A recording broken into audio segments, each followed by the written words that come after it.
Let me explain something to you. I am big time Spider-Man fan. This is my house. Even my floor is Spider-Man.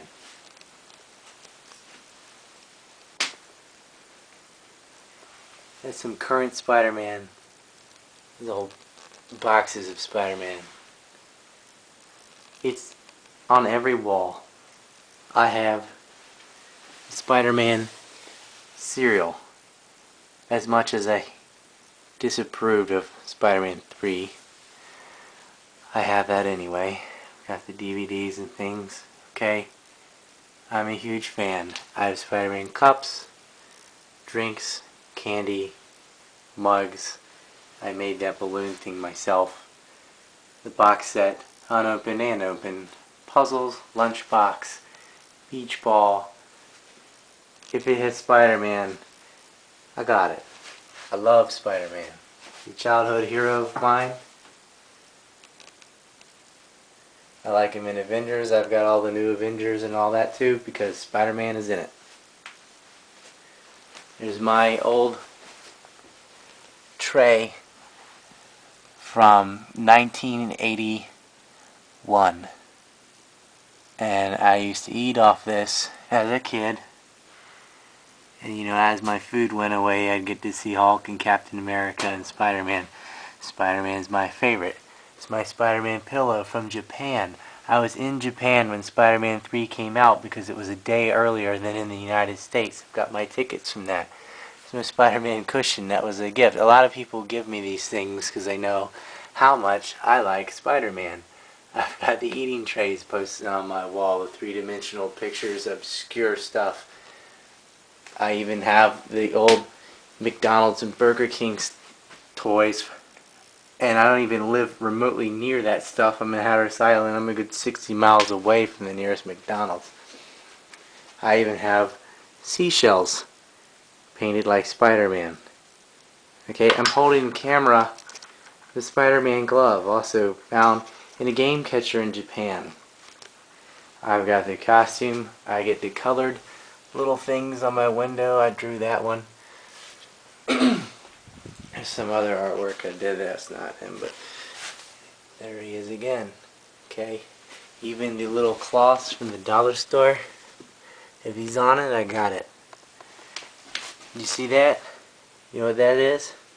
That's the bedspread. Yep. That is actually on my bed. Pillow and everything. The trash can. Chair. Etc. This whole closet is full of Spider-Man stuff. Okay? I like other Marvel heroes, DC heroes. You see them around here. But Spider-Man is my thing. And I'm asking you, all the other Spider-Man fans, because I know I don't have to explain it, don't let them butcher this new movie. Please do not allow some weak tool to play Spider-Man. Spider-Man is an athletic and strong superhero. And Peter Parker, although not a superhero before the bite, he wasn't a puss. He was a genius kid. He was average at worst physically.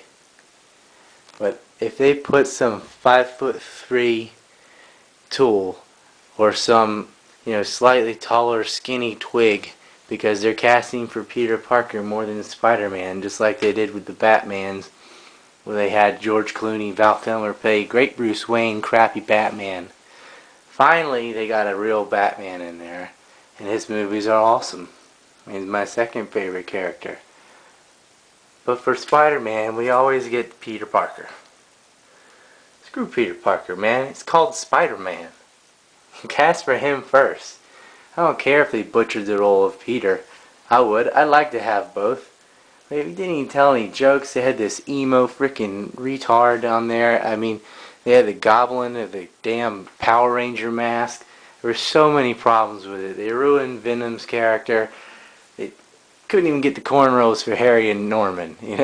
Everything was wrong about that.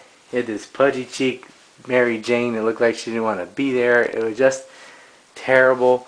There's so many things wrong with it. So many problems. We could do so much better. Please don't let them screw this up again. You need a panel of nerds. Consult your panel of people who actually read the Marvel books.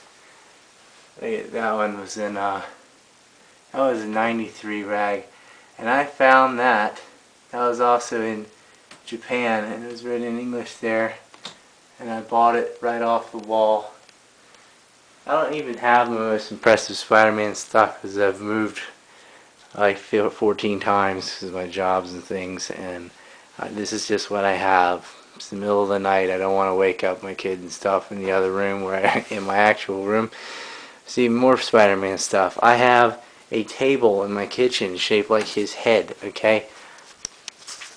I don't want you to screw up this reboot of Spider-Man. And I'm afraid that's exactly what you're going to do.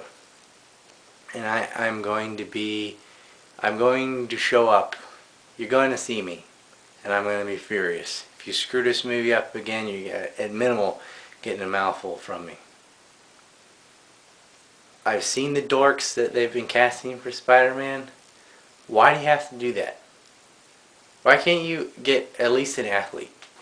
Does it have to be some supreme martial artist or something like that? But at least somebody that could lift his own weight. You know, you get these terrible dorks to play a superhero. They don't know the story. They're not witty. They're not funny. They don't have some massive moral resolve. You know, Spider-Man's life, he doesn't get in trouble because he's a dork. He sacrifices things as a conscious decision, a rational decision because of what happened to his uncle. Whereas he could use his power to benefit himself a lot more, make a lot of money, make a lot of fame and egoism and stuff. And he decides not to his own detriment. He loses dates with girls because he's doing the moral thing, because he has to save somebody, because he's got to do something else that's more important than himself, something higher than himself. That is what makes him a superhero, not just his abilities, but the way he uses them.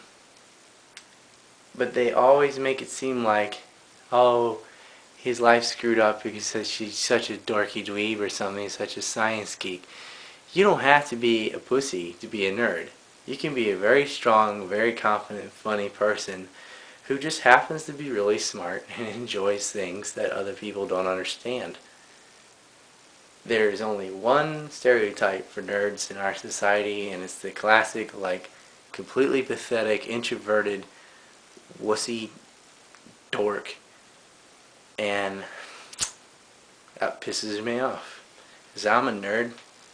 Big time nerd. Not just with comic books. You know, I learned Japanese and Russian. I've written a couple books. I've been on national radio shows for politics and stuff. I graduated from William and Mary. I've got a degree in philosophy and one in history. I've even gone on archaeological digs for fun. I even found a trick for finding the multiples of 7 as a kid. Just because it hadn't been done yet. I also played sports all through high school and college. I have a bronze medal in judo. I teach jiu-jitsu. I'm a martial arts instructor. Yeah, I can probably kick your ass. Just about anybody watching this, unless you're another martial arts instructor somewhere or something. There are very few people, you know. You don't have to be a wimp to be a dork. I choose to be a dork, like Spider-Man. I choose to study obscure Russian history and expose things about the oligarchs and talk about economics and things like that. That's what I want to do with my brain. Sometimes that's to my own detriment, because there's something else I could have done. I do things that I think are moral. I have a lot of anti-war stances. I started anti-neocons. I'm trying to help people because I don't have spider powers. But I was inspired by Spider-Man to do these things, and I want that portrayed in the movie, that he has the ability to do one option and he doesn't do it because he's doing things to help other people, not because he's a pussy. Please don't make a pussy play Spider-Man. Get people who actually read the comics, and there are several origin stories.